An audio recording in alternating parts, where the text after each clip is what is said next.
The title of tonight's performance is What is Knowledge?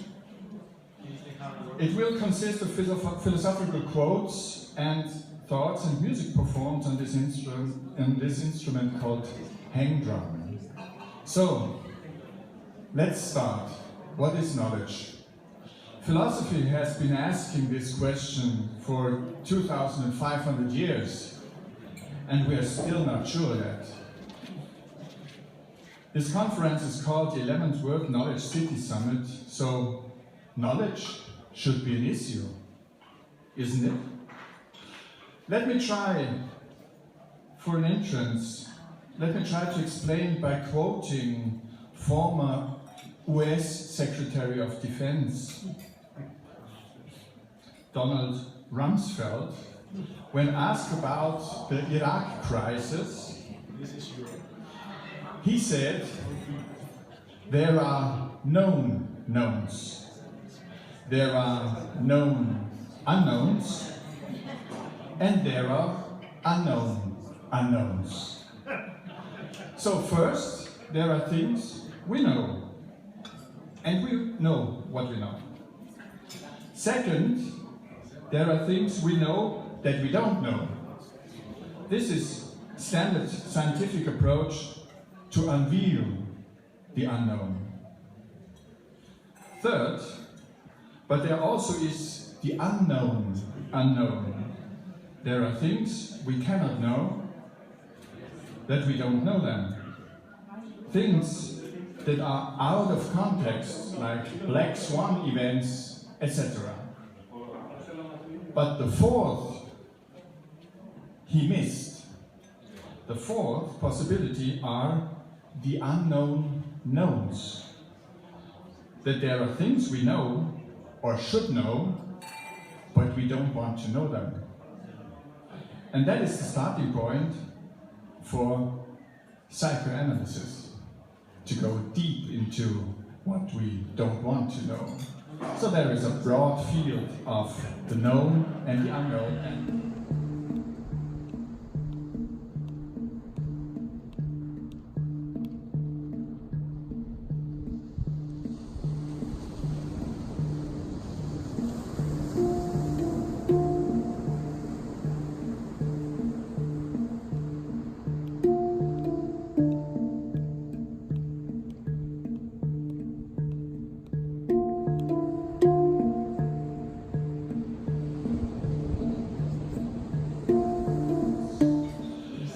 The sophist Gorgias, who is well known from Plato's dialogues and lived around 400 BC, he said, quote, "Nothing exists.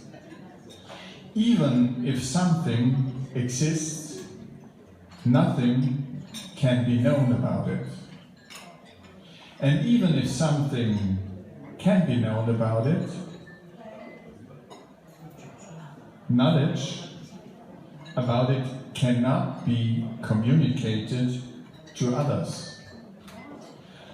Knowledge economy uses knowledge to generate tangible and intangible values, says Wikipedia. So is knowledge a business product, or is it a productive asset? The key problem is the vague definition of knowledge, because information is usually not equivalent to knowledge. So, what is your definition of knowledge? Socrates would ask. Peter Drucker, management guru, and one of the founders of the term knowledge economy, who got his ideas from Kondratiev, founder of the thesis of cycles of human development and progress, Frederick Taylor, and Schumpeter. This Peter Drucker says, knowledge is between ears, between two ears, and only between two ears. you cannot manage knowledge. Enjoy it.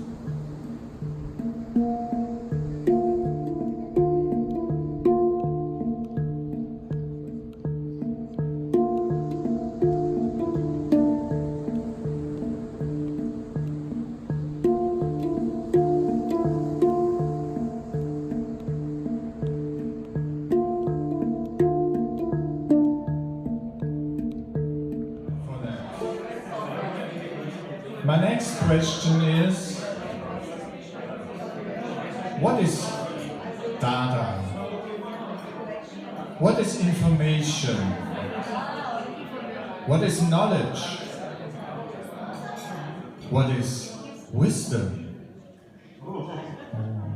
Worldwide, we are collecting a huge amount of data. What is the difference between data and information? Gregory Bateson, one of the founders of cybernetics in biology, said, information is a difference which makes a difference.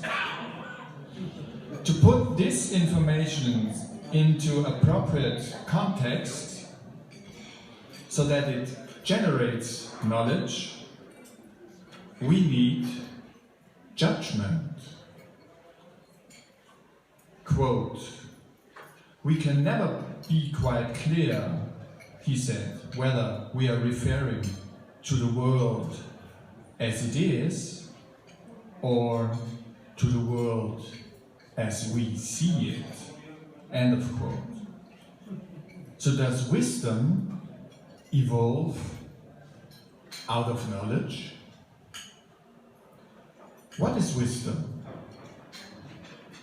Let me give you a proper definition. Wisdom is prevention. Avoid problems so you don't have to solve them. Thank you.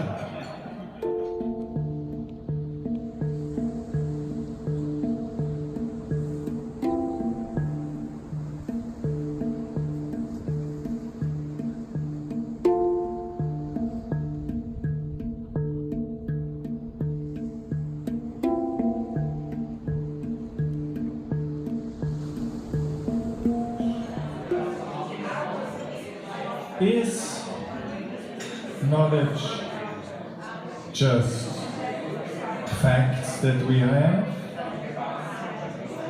Or is it the meaning of facts? This is a very old philosophical question. Let me refer to Epictet, a Stoic Roman philosopher who lived around 150 AD. The following quote seems quite contemporary, considering the number of people in our world who deal with existential fears and anxiety problems. So, what did Epictet say?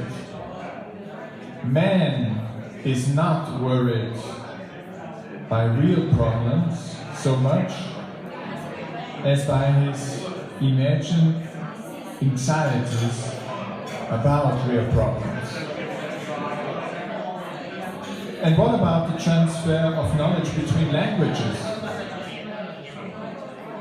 Ludwig Wittgenstein said, quote, "The limit of my language means the limit of my world. What will be lost if English remains the only lingua franca in the scientific world?" A nice example is tonight's speech given in German. It would have given me the chance to express myself more comfortably and precisely. So, what is the relation between knowledge and language? And let me quote Wittgenstein again. before you may start with your dessert. He said, in the end, knowledge is based on acknowledgement.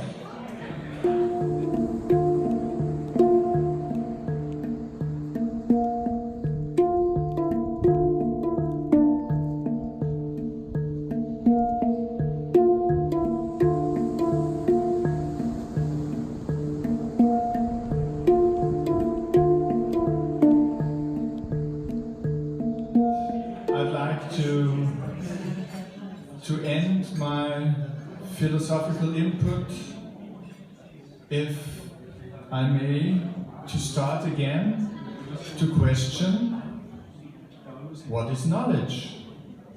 We still haven't decided what we are talking about. Knowledge, is it feeling, emotions, intuition, reason, logic, or all of them at once? So, let's try Nietzsche. Thoughts are the shadows of our feelings, always darker, like coffee, always emptier and simpler. Fact is, as Nietzsche also said, let me quote this, there are no facts, only interpretations. End of quote. The French philosopher Jacques Derrida, he says, contrary to what phenomenology, which always is phenomenology of perception, has tried to make us believe, and contrary to what our desire cannot fail to be tempted into believing, the thing itself always escapes. So, isn't the thing itself the aim of knowledge, knowledge economy, and science? Let me finish with pointing out the goal of contemporary philosophy. Odo Marquardt, the German philosopher who died 3 years ago, said, quote, philosophy, after losing territory to other science disciplines throughout the centuries, as its last resort, deals with the competence of compensating incompetence. That's all that's left for philosophy. So, have a nice talk, have a nice evening. Thank you again for Günther to inviting me to share my thoughts with you, and good night. Thank you.